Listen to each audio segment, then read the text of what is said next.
following me. They attacked me in front of my house. And I was admitted at Nairobi Hospital following that attack. Then thereafter, I got an information that they were looking for me and they may harm me, as narrated in that story. So I took off. I was evacuated from here through the grace of the Catholic Church. One father, Father Marco Pio,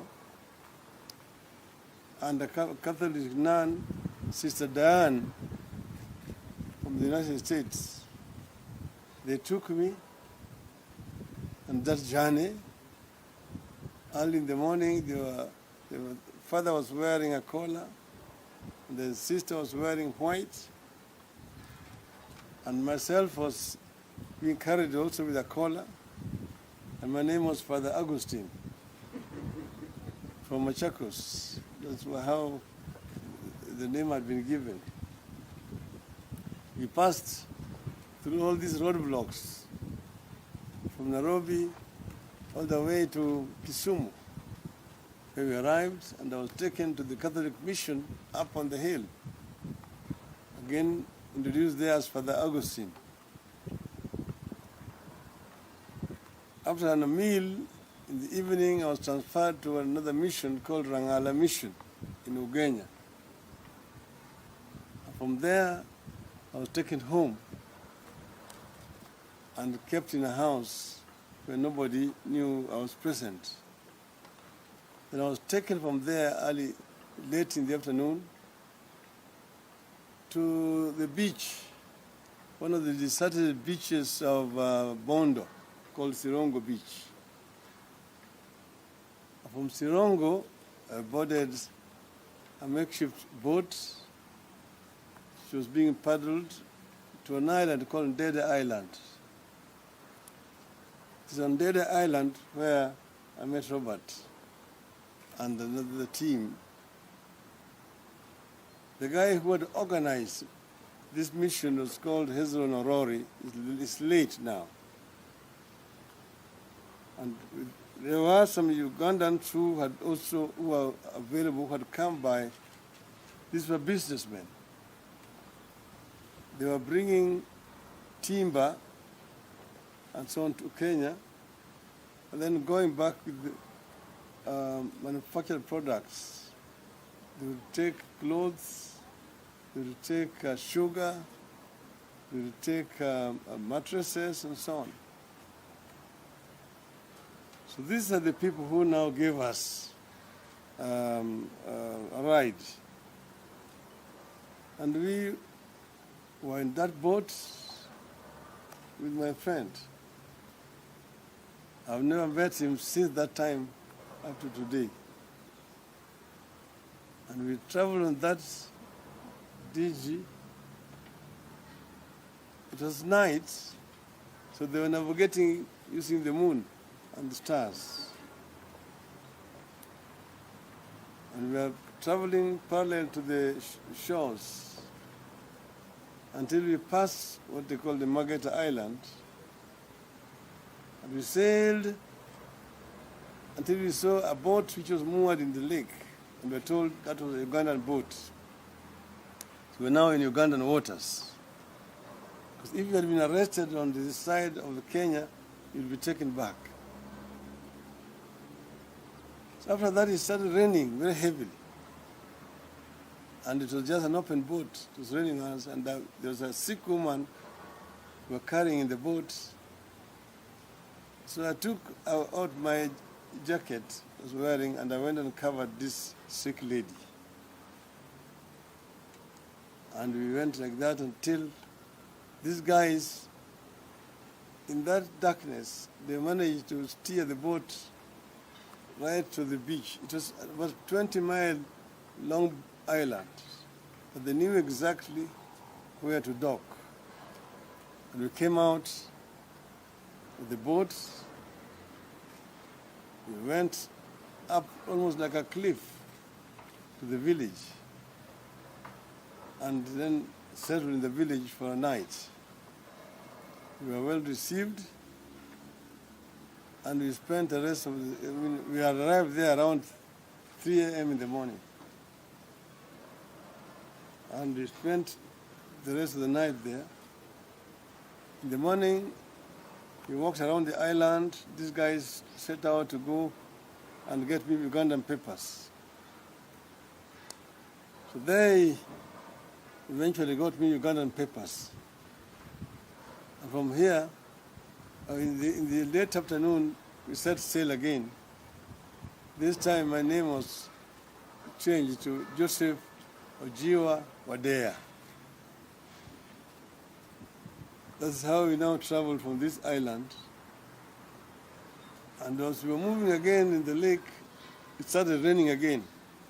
We went on to another island where we found one person living alone on that island with his family. It's a Kenyan, a relative of the late Robert Ouko at that time. He welcomed us, gave us shelter and comfort until it stopped raining. Then we continued our journey until we arrived at our destination, which was we docked at a shore parallel to a Ugandan town called Iganga. So we spent the rest of the night. We arrived there after 2 a.m. And the following morning, we went to Uganda, took a taxi, drove up to Jinja.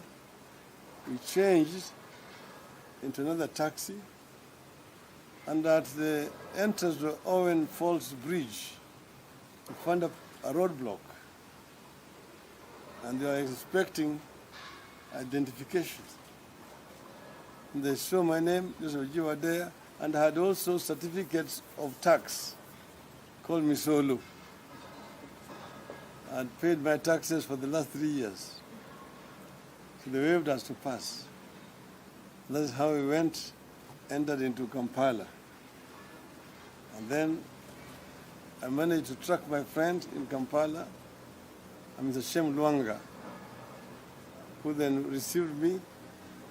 And from there, I now parted from the company I had come from Kenya. I was in the hand of Ugandans.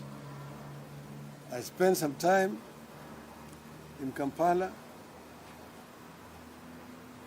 Eventually, I managed to find a way, because I was registered with the United Nations Human Rights, High Commission for Refugees.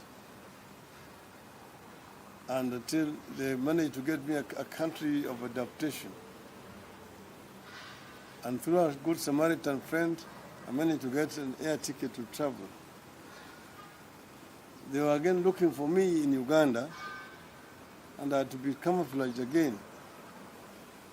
So here I departed as I was a Ugandan Muslim on a kanzu, and my name was now Haji Omar, a Muslim who was going on pilgrimage to Makkah. And that's how I boarded the plane from Entebbe to Amsterdam, and then on to Norway. So, but I'm very grateful to my friend to narrate this story. When we docked on the beach in Uganda, it was very late at night. This is the mainland. We went to a village where it was around 3 a.m. in the morning. We were taken to a hut to sleep. And there it was, there are a lot of mosquitoes. I've never been in a hut where there's so many mosquitoes. And they were big mosquitoes. We had to sleep. In the morning, these guys had brought bicycles because we were going to catch a bus, and the bus was about 15 to 20 kilometers away from where we were. So I was supposed to be carried on a bicycle, but the place was hilly, so I put my suitcase on the carrier, and I spent most of the time running, as I just ran all that distance to where the bus was. When we arrived, we found that the bus itself had a puncture, and the puncture was being mended very kienyeji, the way we usually mend bicycle tires. They had removed the tube, pumped it, and then fixed the puncture. And then on we started driving in this bus. I was sitting in front next to the driver, and the radiator was not far away from me.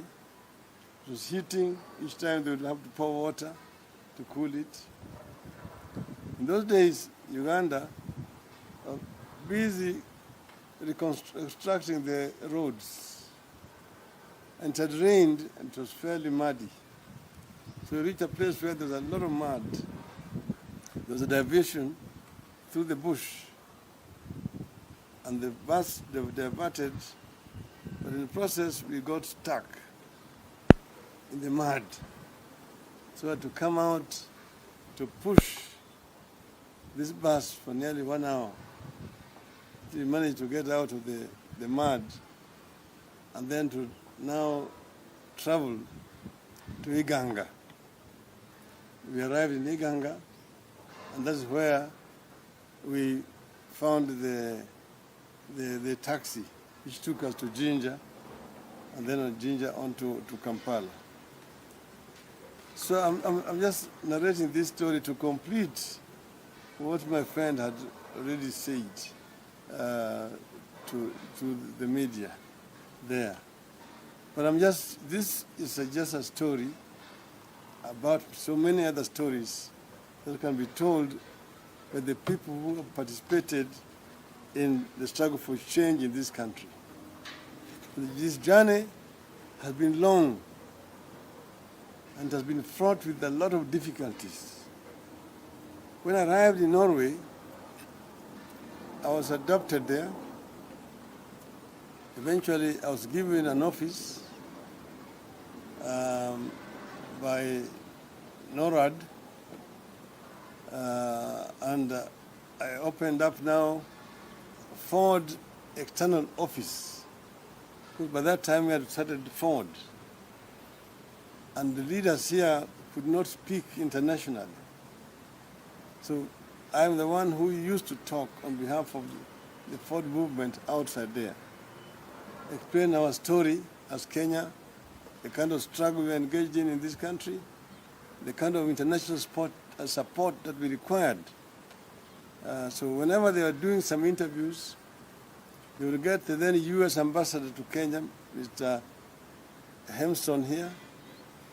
They would get the Minister for Foreign Affairs here, and myself from Oslo, Norway, talking to BBC or to the VOA on the issues in Kenya. And when eventually our Kamkunji rally, which was the reason why I was being hunted, the day that when it was supposed to take place, you will have seen those photographs of our people behind the trucks, Shikuku, Orengo, and so on. Again, I am the one who drew the international attention to what was happening there and confirmed the stories that were going on there. So through there, we were able to mobilize a lot of support for our struggle here in the country, struggle for change. And as you know, that rally is what eventually moved KANU to repeal Section 2A, or Article 2A of our constitution and allow for formation of political parties. So all those people took risks. Everybody took a risk in this country. It was not something that came easily. There are those who will be talking a lot this today. They were there, they were grown-ups, but they were nowhere at that particular time. If they were there, they were on the opposite side of history. But I really want to take the opportunity to